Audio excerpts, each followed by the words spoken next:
Labor is being accused of hypocritical behaviour after the party's foreign interns complained about substandard living conditions. About 90 international interns were staying at an Auckland marae as part of a program called Campaign for Change.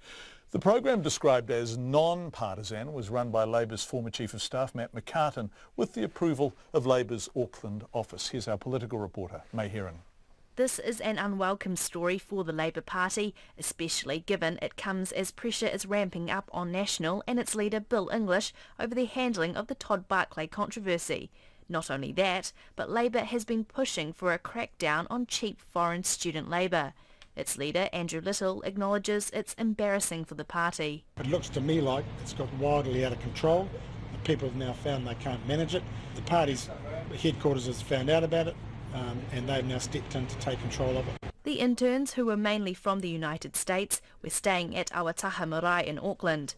The news website Politic has photos of cramped dormitories, broken and unusable showers, doors hanging off hinges and unfinished construction work with material piled beside mattresses. The Labour Party found out about the complaints and took over the campaign run by Matt McCartin. In a statement, Mr McCartin says he is no longer part of the program and the problems arose because there were many more interns than were initially planned for.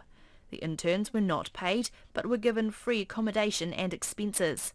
Labour's General Secretary, Andrew Curtin, says some of the interns were concerned about the kind of work they were expected to do, such as door knocking for the party. I was aware of some issues around quality of the accommodation and also the capacity of Matt McCartin to manage and run the program effectively, given the number of people that were over here, and that's why we've stepped in to sort that out. Mr Curtin says some interns want to go home and the party will contribute to those expenses. He says Labour is also planning to move all of them out of the marae.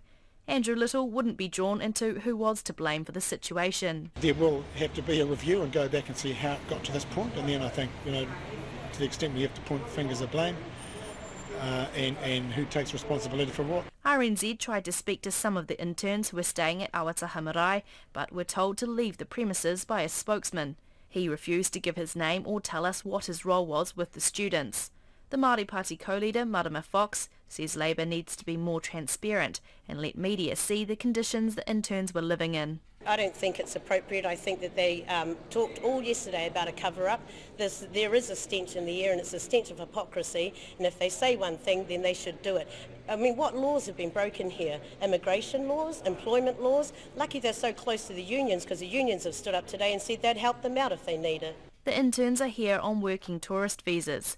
The ACT Party leader, David Seymour, says Immigration New Zealand must investigate. The Labour Party ostensibly stands for rights for workers, cracking down on student immigrants and paying the minimum wage. When it comes to their own campaign, they're not only not doing those things, they're doing the opposite. Labour says some of the interns have stayed on and will be sent to work on party campaigns in other parts of the country.